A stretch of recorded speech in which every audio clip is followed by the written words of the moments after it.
What would you do if the only thing your father left you was a patch of sun-scorched dirt everyone called worthless? Elara Vance was left just that, 160 acres of cracked earth and bitterbrush, an inheritance that earned her little more than pity and scorn from the hard-bitten folks of Redemption Creek. But what the town didn't know, what they couldn't possibly imagine, was that her father, a man who mapped the hidden veins of the earth, had left her one other thing: a heavy, sea-worn trunk full of secrets. What lay waiting inside those rolled parchments was a truth that would rewrite the future of the entire valley. Stay close, and let us know where you're watching from, as we uncover the truth buried deep in the dust. The stagecoach groaned into Redemption Creek under a white, unforgiving sun, leaving a plume of alkali dust to settle on the weathered plank buildings. Elara Vance stepped down onto the hard-packed street, feeling the stares of the few townspeople who lingered in the slivers of shade. They remembered her as a girl, daughter of the eccentric cartographer Silas Vance. Now they saw a woman of 25, dressed in a plain, travel-worn dress, her face etched with a quiet sorrow and a weariness that went deeper than the journey.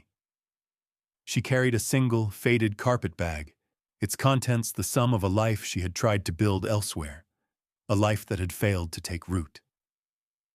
She had been gone 10 years, chasing a teaching position in a green, civilized town back east, a world away from this raw, unfinished country. A terse telegram had summoned her back. Father passed, effects held, lawyer Hempstead. The words were as sparse and brutal as the land itself. Lawyer Hempstead's office was a small, stuffy room above the mercantile, smelling of dry paper and stale tobacco. He was a man whose skin seemed to have been cured by the same sun that baked the adobe bricks of his walls. He cleared his throat, avoiding her eyes as he slid a slim folder across his desk. Your father's will was straightforward, Miss Vance. He had little in the way of liquid assets. Inside the folder was a single deed. The block letters spelled out the property's designation: Section 23, Township 14 South, Range 31 East. But underneath, in her father's spidery, precise hand, was the name he had given it: the Barrens. 160 acres, Hempstead continued, his tone a practiced mixture of sympathy and dismissal. South of the dry wash, not much for grazing, no water rights to speak of. He paused. There is also a trunk, from his workshop. A memory, sharp and unwelcome, surfaced. Her father, his back to her, hunched over a massive table covered in maps, the smell of ink and vellum. She, a girl of 15, asking him to come to the town social. He had just waved a hand, his eyes never leaving the intricate lines he was drawing. The earth is speaking, Elara, he had murmured, as if that explained everything. You have to learn its language. She had slammed the door then, furious at his remoteness, his preference for rock and contour lines over his own daughter. The distance between them had grown like a fissure in dry ground, too wide to cross by the time she left. Later that day, Silas Croft, the owner of the livery stable, helped her move the trunk. He was a man as solid and dependable as the oak posts that held up his barn, his face a roadmap of kindness. He was the only one in town who met her gaze directly, his eyes holding no pity, only a quiet welcome. Your father was a good man, Elara, he said, his voice a low rumble. He just saw the world a little different. He set the heavy trunk down in the corner of the small, clean room he'd offered her behind the stable. It was made of dark wood, bound with brass that had turned green from sea air, a relic from a life her father had lived long before he came to the desert. That night, under the faint glow of a kerosene lantern, Elara knelt and lifted the heavy lid. It didn't smell of the sea. It smelled of the earth, of dust, dry pine, and old paper. It was filled to the brim with rolled parchments, dozens of them tied with twine. They weren't maps of any place she knew. They were covered in strange, swirling lines, geological notations, and symbols that looked more like music than cartography. She picked one up, unrolling it carefully. It depicted the valley, but it was rendered in alien colors, with faint blue lines tracing paths that had no relation to any known river or creek. At the bottom, in her father's elegant script, was a single phrase, aqua fretus, the sleeping river. The words meant nothing to her then. They were just the last, cryptic ramblings of a man she had never truly known, the final testament to the gulf between them. She sat back on her heels, the weight of it all settling in her bones. She was alone, with nothing to her name but a worthless plot of land and a chest full of beautiful, useless drawings. The next morning, Ilara walked to the general store, a short list of necessities folded in her pocket. The air inside was thick with the smells of coffee, leather, and smoked bacon. A group of men were gathered around the pot-bellied stove, though it was cold, their talk falling silent as she entered. Among them was Jedediah Thorne, the valley's most prosperous rancher, a man whose presence filled any room he occupied. He was large and loud, his wealth announced by the silver on his belt buckle and the confidence in his booming voice. He recognized her immediately. "Well, if it isn't little Ilara Vance all grown up," he said, his tone dripping with false cordiality. "My condolences about your father. A strange man." But he kept to himself. He took a step closer, lowering his voice to a conspiratorial rumble that was still loud enough for the entire store to hear. "Listen, out of respect for his memory, I'd be willing to take that parcel of his off your hands. The barrens. Can't do much, but I'll give you $20 for the deed. Enough for a stage ticket back to wherever you came from." A few of the men snickered into their coffee cups. $20 was an insult, but for land everyone knew to be worthless, it was also seen as an act of charity. Ilara felt a flush of heat crawl up her neck, but she kept her expression neutral. "Thank you for the offer, Mr. Thorne," she said, her voice quiet but firm. "But it's not for sale." Thorne threw his head back and laughed, a great booming sound that rattled the tins on the shelves. "Not for sale? Girl, what do you plan to do with it? Raise rocks? You'll be back here in a week, begging me to take it." He waved a dismissive hand and turned back to his audience. The matter settled in his mind. Ilara paid for her flour, salt, and coffee, her movements precise and deliberate, her face an unreadable mask. She walked out into the blinding sun, the laughter following her. It was then that her quiet grief hardened into something else, something stubborn. Silas Croft saw the look on her face when she returned to the livery. He said nothing, just helped her load her supplies into a small, sturdy buckboard. When they were done, he led an old mare out from a back stall. The horse was the color of the dust, her coat bearing the marks of a long life, her eyes gentle and intelligent. "This is Dusty," Silas said. "She was your father's. He'd want you to have her. She's slow, but she's sure-footed, and she knows the country." He handed Ilara the reins.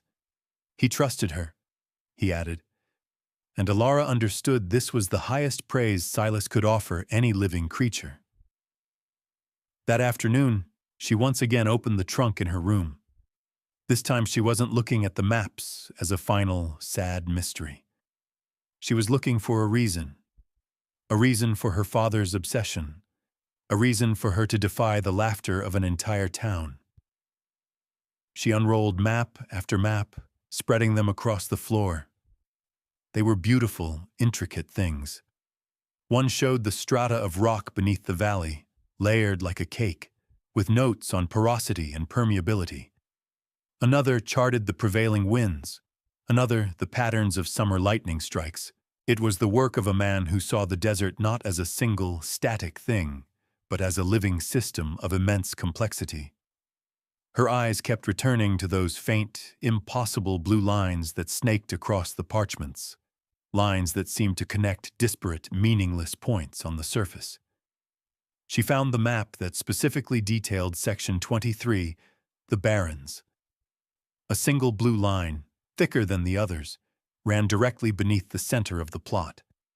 She traced it with her finger, a whisper of an idea taking shape, a fragile possibility that felt as foolish as it was hopeful. What secret was her father trying to tell her through these strange, beautiful maps? Was it the rambling of a lonely man, or a key to unlocking the desert's heart? Let us know what you think in the comments below, and be sure to subscribe for more stories of hidden strength.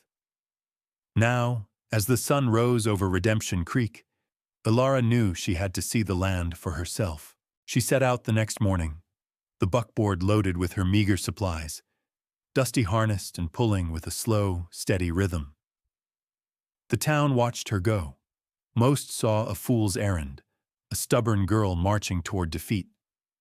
As she passed the last building, a small adobe house with a shaded porch, she saw old man Hemlock sitting on a bench, a piece of cottonwood and a knife in his gnarled hands. He was ancient, a relic from a time before the town had a name, and rumor said he had known these lands when the only maps were the stars. He didn't look up as she drew near, but his voice, a dry rustle like leaves skittering across stone, carried on the morning air. "Your father listened to the stone's memory," he said to the wood shavings at his feet. "You got his eyes. See if you got his ears." The words were a riddle, and Ilara had no answer for them. She just nodded in his direction and urged Dusty onward. The road dwindled from a wide, rutted track to a pair of faint lines in the dirt, and finally, to nothing at all.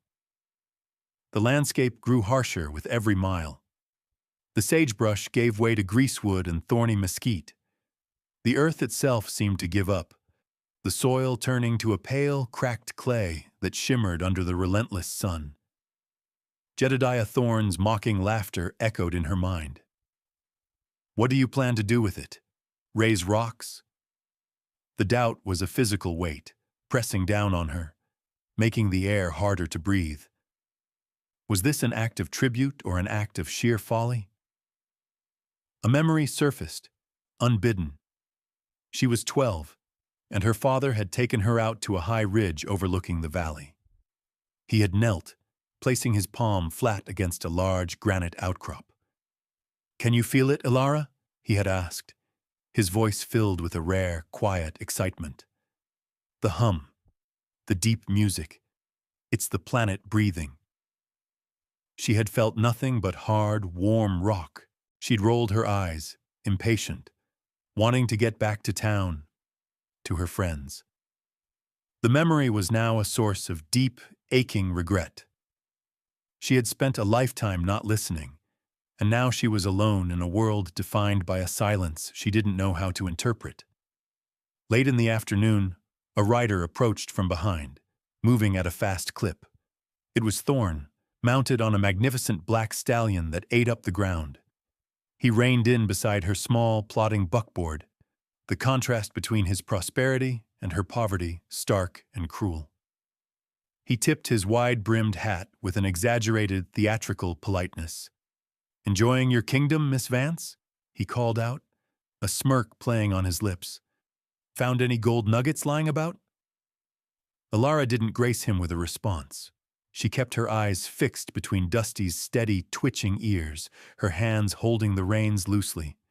Her silence seemed to amuse him more than any retort would have. He chuckled, a low, contemptuous sound. "Don't get too lost in your thoughts out here," he said, his voice hardening slightly.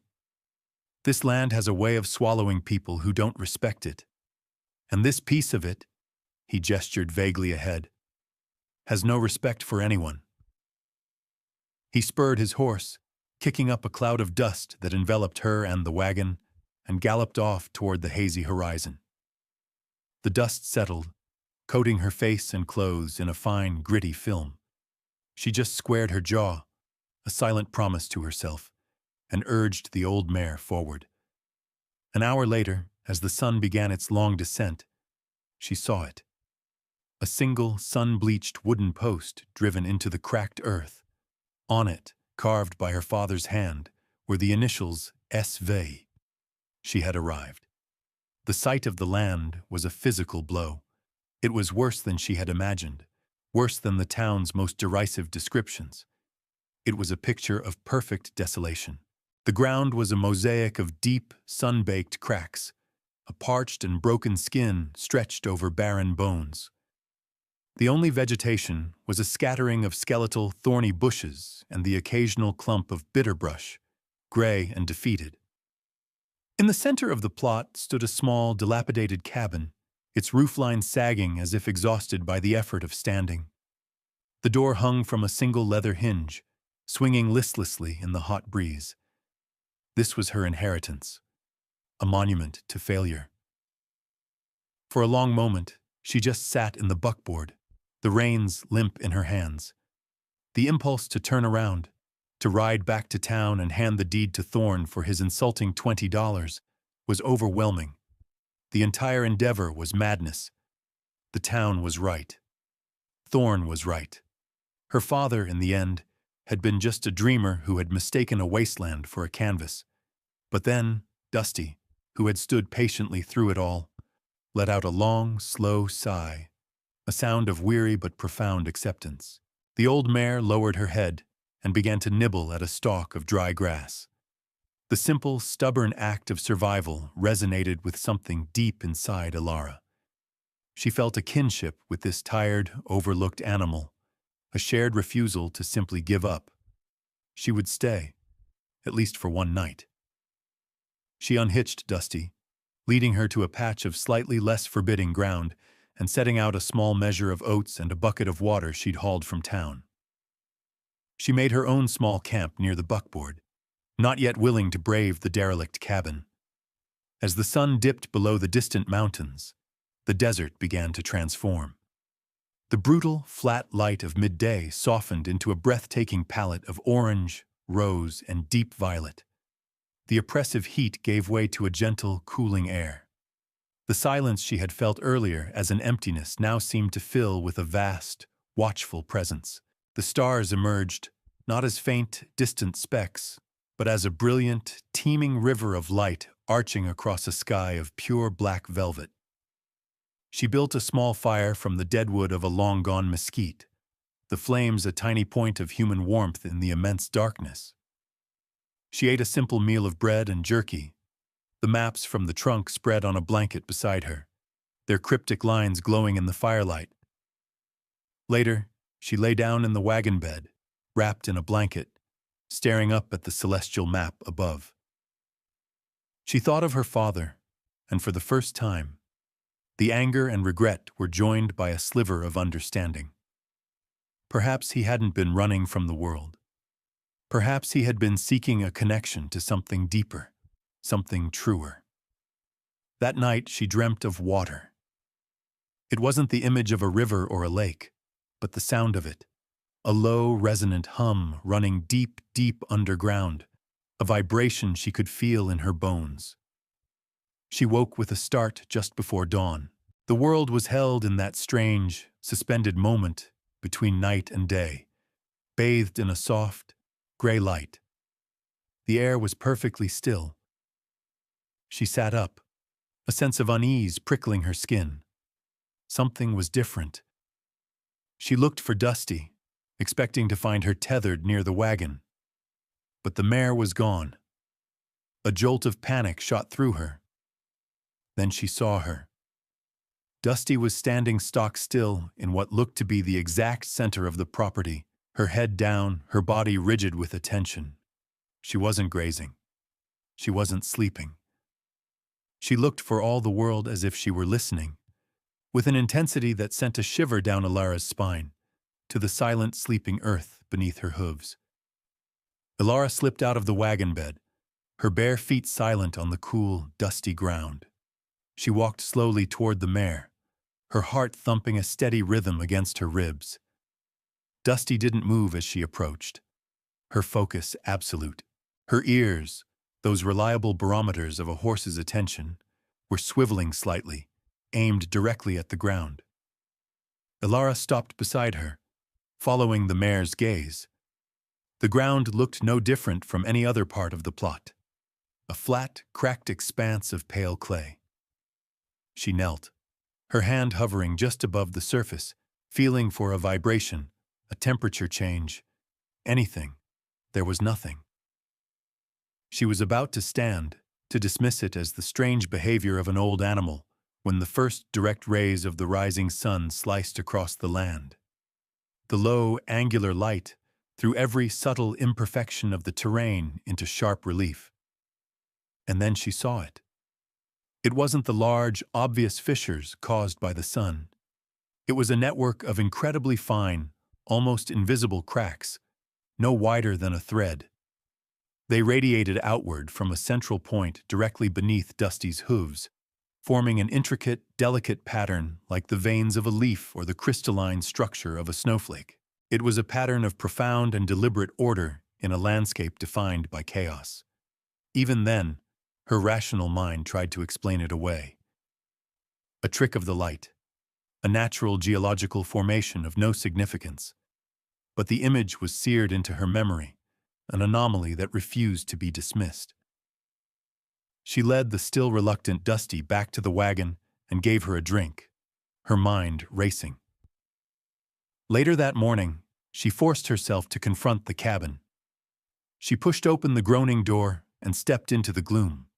Dust motes danced in the single shaft of light piercing the broken roof. The air was thick with the smell of decay and abandonment. A broken chair, a rusty tin cup, a scattering of mouse droppings. It was a place of profound loneliness. But on the one wall that remained mostly intact, her father had tacked a single large sheet of vellum. It was an unfinished map of this very plot of land. With trembling hands, she fetched the maps from the trunk and carefully unrolled them on the dusty floor. She found the master map of the valley, the one with the strange blue lines. She located her section, her plot. And then she saw the connection. The faint, almost imperceptible blue lines that her father had drawn, the ones he'd labeled aqua fretus. They mirrored the patterns of the fine cracks in the earth outside. The central point where Dusty had stood corresponded precisely to a place on the map where several of these lines converged into a single, darker blue node. It wasn't proof. It was barely a theory. It was a ghost of a possibility built on an old mare's intuition and a dead man's cryptic drawings. She didn't act on it, not yet. The idea was too fragile, too enormous to be tested by the brute force of a shovel. Instead, she spent the rest of the day simply observing, walking the land with new eyes. She noted how the hardiest plants, the ones that clung most tenaciously to life, grew in faint, subtle rows that seemed to follow the path of the cracks. She saw how the morning dew, in the few minutes before it was burned away by the sun, collected and clung to those same hairline fissures. The land was speaking a language, just as her father had said, a language of whispers and subtle signs. For the first time, she felt she might be on the verge of understanding a single word. That evening, as the sun set and cast long, dramatic shadows across the valley, she sat on the cabin floor, surrounded by the maps, a single lantern pushing back the immense darkness. A quiet, fierce resolve began to burn within her. The next day, the real work began. The decision to stay was no longer a matter of stubborn pride, but of profound, consuming curiosity. She would not be digging for water. She would be digging for an answer. She started with the cabin. It was a practical necessity, but it was also a way to claim the place, to impose a small measure of order on the desolation. She scavenged planks from the collapsed portion of the roof, painstakingly pulling out the old, rusted nails. She rehung the door, patched the worst of the holes, and swept out the years of accumulated dust and debris. The physical labor was grueling. It was a raw, aching effort that left her muscles screaming and her hands raw. Her most pressing need was water. The barrels she'd brought from town were nearly empty. Silas had told her of a brackish well, more of a seep, a half-day's journey from her plot. Every other day she would make the trip, a slow, plodding journey with Dusty and the buckboard, returning with 2 barrels of alkaline water that was barely fit for drinking. The trips were exhausting, a constant draining reminder of the land's defining scarcity. Her hands, already calloused from her life back east, grew tougher still. They cracked and bled, then healed into a new layer of hardened skin, a testament to her toil. Throughout it all, Dusty was her silent, steady companion. The old mare seemed to understand the rhythms of their new life. She would stand patiently for hours while Alara worked on the cabin or pull the heavy water wagon without complaint. Her presence was a quiet anchor in the vast, lonely silence. In the evenings, Alara would brush the mare's dusty coat, her hands moving in a slow, meditative rhythm, the simple act a comfort to them both. When she wasn't repairing the cabin or hauling water, she was walking the land. She began to create her own map, overlaying her observations onto a copy of her father's. She paced out the lines of hardy greasewood. She sketched the intricate web of hairline cracks. She made notes on the texture of the soil. Old Man Hemlock's words echoed in her mind. He listened to the stone's memory. She started to understand. Her father hadn't been drawing what he saw on the surface. He had been interpreting the story of what lay beneath. The lines weren't random. They were fracture zones, ancient faults, the deep grammar of the stone. She began her own ritual of listening. At dusk, when the heat of the day had bled out of the ground, she would lie down, pressing her ear to the cool, packed earth, trying to sense the deep hum she had dreamt of. Most nights, she felt nothing but a profound stillness. But in one spot, the very place where Dusty had stood that first morning, where the cracks converged, she sometimes thought she could feel something. A faint, almost imperceptible thrum, less a sound and more a feeling. A vibration that seemed to rise from the very core of the earth. This was the place. She took the pickaxe and shovel she'd found among her father's few tools in the cabin. The metal was pitted with rust, the wooden handles worn smooth by his hands. She hefted the pickaxe, the weight of it unfamiliar but satisfying. She swung, bringing the point down hard into the baked clay. The ground was like iron. Each swing took a measure of her strength, chipping out a pitifully small amount of dirt. Hours turned into days. The town, through the occasional passing rider, heard of her strange activity. The story that circulated was that the lonely Vance girl had finally lost her mind, that she was out in the barrens digging her own grave under the mad desert sun. The mockery had a new, sharper edge of pity to it. But Alara didn't hear it. The only sounds in her world were the wind, the cry of a distant hawk, and the rhythmic clang of her pickaxe striking the earth. Then, late one afternoon, the sound changed. It wasn't the dull thud of metal into dirt. It was a sharp, resonant clang. A sound that vibrated up the handle of the tool and into the bones of her arms. She had struck rock, but it was a rock that rang with a strange and promising hollowness. Days of painstaking labor followed.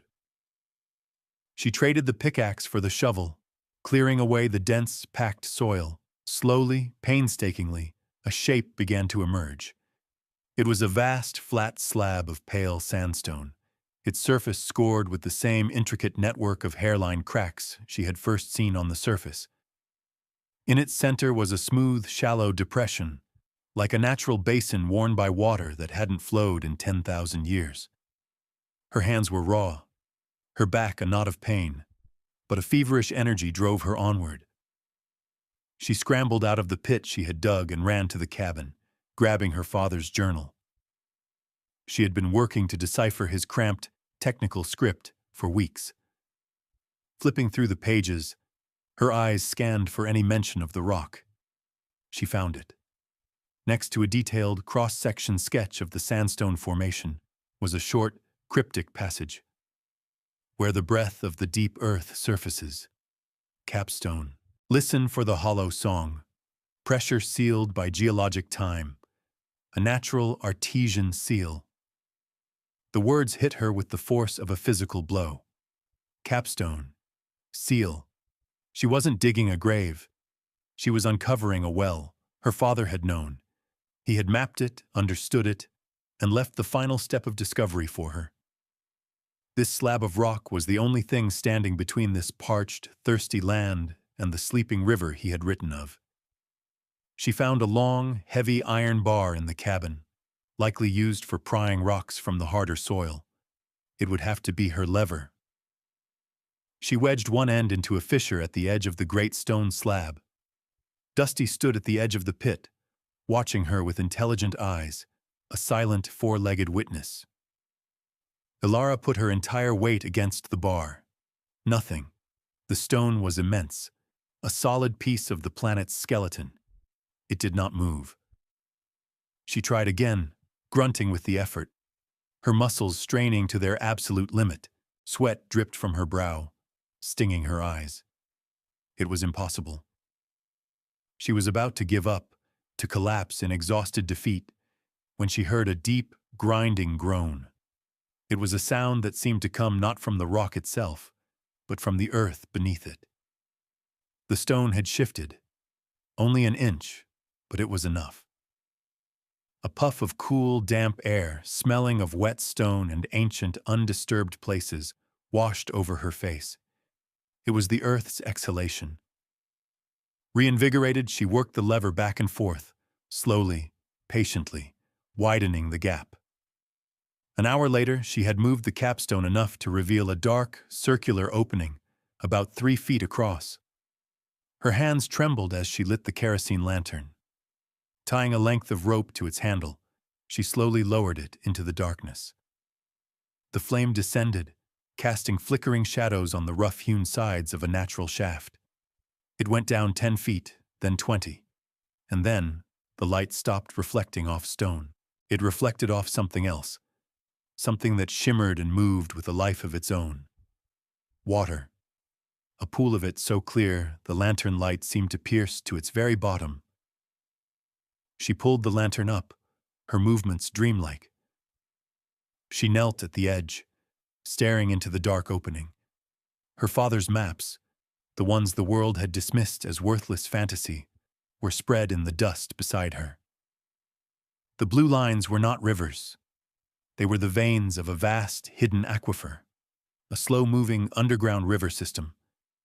And this spot, was a natural artesian well, perfectly sealed and preserved by the capstone.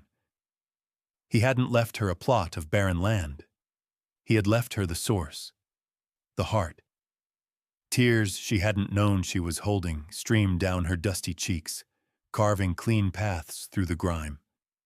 They were not tears of sorrow or loneliness, but of a profound, shattering, and deeply healing understanding. She finally knew her father. Her discovery remained a secret, a precious and private communion between her, the land, and her father's memory. Her first priority was to protect it. Using stones she gathered from the surrounding area, she began to build a low, circular wall around the opening, a proper wellhead. It was slow, heavy work, fitting the stones together like a puzzle, but every rock she set in place felt like an act of devotion. She rigged a simple pulley system with a bucket and rope, and the first time she drew up a full measure of the water, her hands shook. It was cold, clear, and tasted sweet, with none of the brackish mineral tang of the water from the distant seep. It was the purest water she had ever known. As she was setting the final stone in place, she noticed a change in the sky. The brilliant, cloudless blue had been replaced by a sickly, yellowish-brown haze on the western horizon. The air grew still and heavy, charged with an electric tension. A dust storm was coming, not a common whirlwind, but a true duster. a rolling wall of sand and wind that could strip paint from a wagon and scour the very soul of the land. She worked quickly, securing everything that could be blown away. She led Dusty into the small, sturdy cabin, which now felt less like a ruin and more like a fortress. She barred the newly repaired door and shuttered the one small window just as the first gust of wind hit, a physical blow that made the whole structure groan. The world outside dissolved into a howling, roaring chaos of brown. Day turned to a suffocating twilight. Sand, as fine as flour, found its way through every tiny crack, coating everything in a gritty film. In the heart of the storm's fury, she heard a sound that did not belong, a desperate human shout, nearly torn away by the wind. Peering through a small crack in the window shutter, she could just make out a dark shape in the maelstrom, not 50 yards away. An overturned wagon, huddled against it, trying to shelter from the sand-blasting wind, was a family. A man, a woman, and 2 small children. Their horses, panicked by the storm, had broken their tethers and fled. Without a second's hesitation, Alara wrapped a scarf around her face, took a deep breath, and unbarred the door. The wind tore it from her grasp, slamming it back against the cabin wall. Leaning into the gale, she fought her way toward them, each step an immense effort. She reached the terrified family, shouting over the roar of the wind, guiding them back toward the faint light of her cabin. They stumbled inside, collapsing on the floor, coughing and half-blinded by the dust. They were the Millers, a family heading west, their dreams and possessions now scattered and buried by the storm.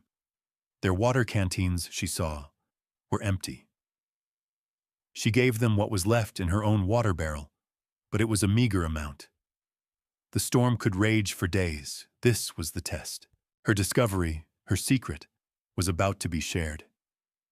It was a choice, made in an instant.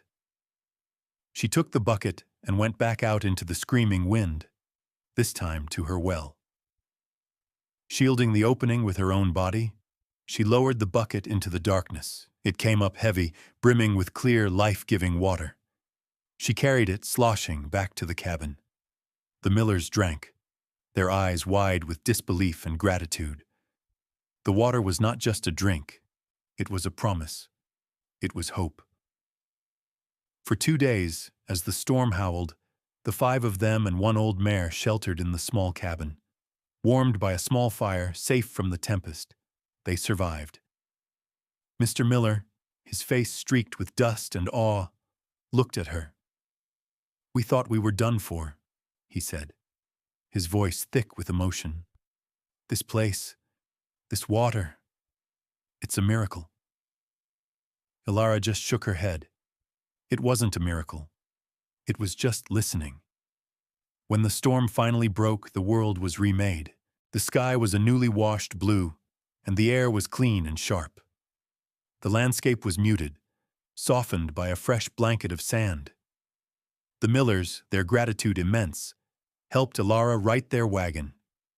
Much of what they owned was lost, but they were alive. Before they set off toward the distant silhouette of Redemption Creek, Mr. Miller pressed a worn gold coin into her hand. "This is for the water," he said, his voice firm. "I know it's not enough. Nothing would be enough." Alara tried to refuse, but he insisted. "You didn't just give us water, ma'am. You gave us back our lives." When the Miller family limped into town, their story spread faster than a prairie fire. But it wasn't a story about the crazy Vance girl digging her own grave. It was a story of a quiet, resourceful woman who had provided shelter and succor in the heart of a killer storm. And they spoke of the water. They described it with a reverence usually reserved for scripture, telling of a well of the purest, sweetest water they had ever tasted, drawn from the middle of a barren wasteland. The townspeople fell silent. The snickers and whispers of pity died in their throats, replaced by a stunned, collective disbelief. Jedediah Thorne heard the tale in the saloon, and for once had no booming laugh or dismissive comment. He saddled his black stallion and rode out himself, a deep frown etched on his face. He found Alara calmly resetting a few stones of the wellhead that the storm had loosened. He saw the repaired cabin, no longer a ruin but a home. He saw the deep, clear water in the bucket beside her. He dismounted, his movements stiff. "They say you have water," he stated, his voice flat. Alara said nothing. She simply dipped a tin cup into the bucket and held it out to him. He took it, his eyes never leaving hers. He drank, a long, deep swallow. He lowered the cup, and the look on his face was not one of anger, but of profound, unadulterated shock. The truth of it, the impossible reality, had washed away his arrogance. "I'll buy it," he said, his voice now a low murmur. "I'll give you $500 for this land. Right now. Cash." Alara took the cup from his hand. "It's not for sale, Mr. Thorne," she said quietly. He stared at the well, then back at her, and for the first time, he looked not at the daughter of the town eccentric, but at a woman who held the future of the valley in her hands. He nodded slowly, a gesture of defeat and, perhaps, a flicker of respect. He mounted his horse and rode away without another word. Soon others came. Silas Croft was the first, a wide, proud grin splitting his weathered face. He pumped her hand, his eyes shining. "I knew it," he said, though he hadn't.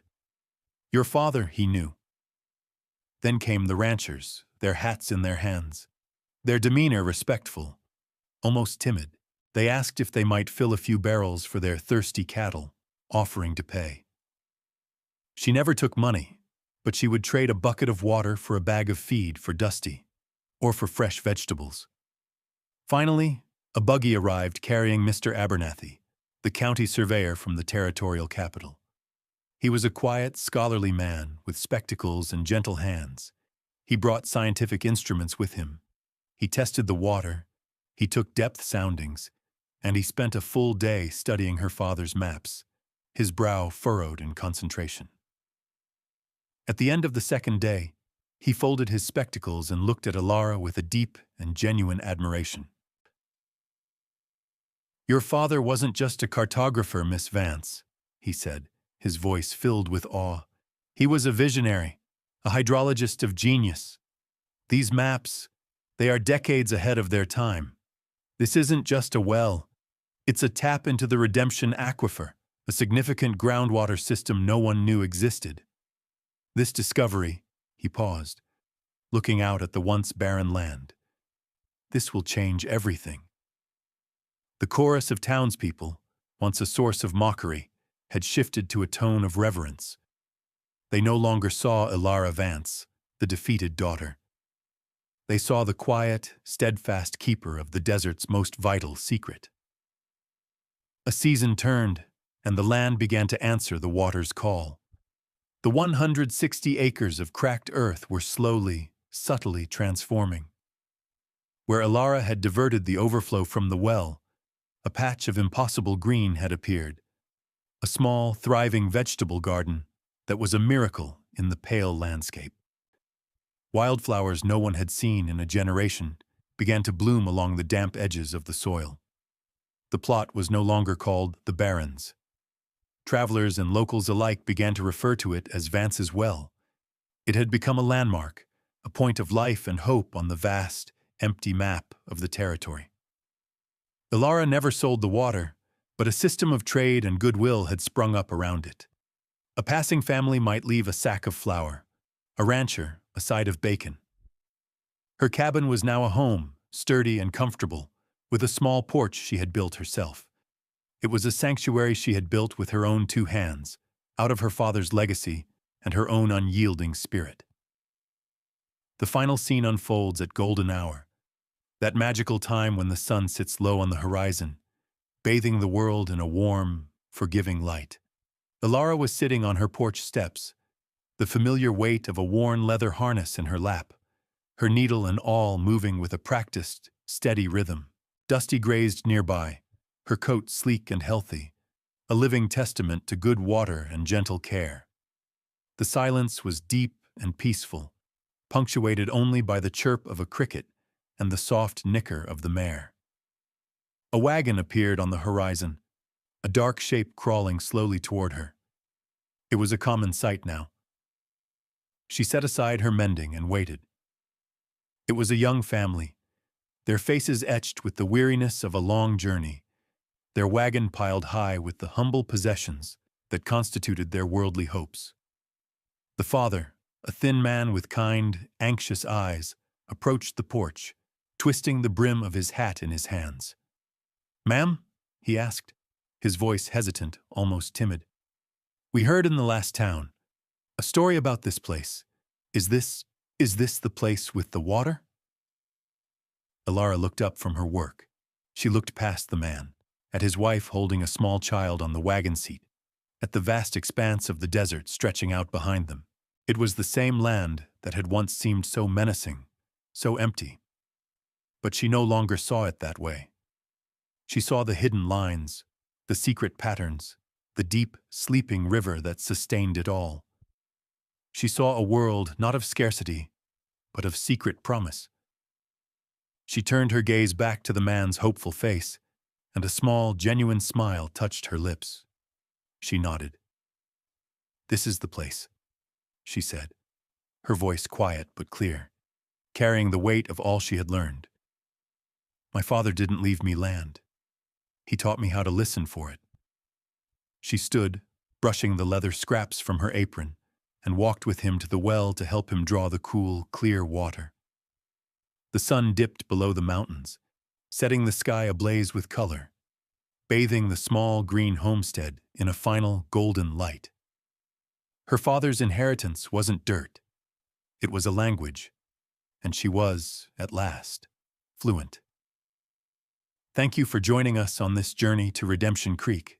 It's a powerful reminder that true inheritance is often found in the wisdom we carry, not the property we own. If you were moved by Alara's story of quiet determination, please leave a like and a comment, and subscribe for more tales of the unseen strength that shapes our world.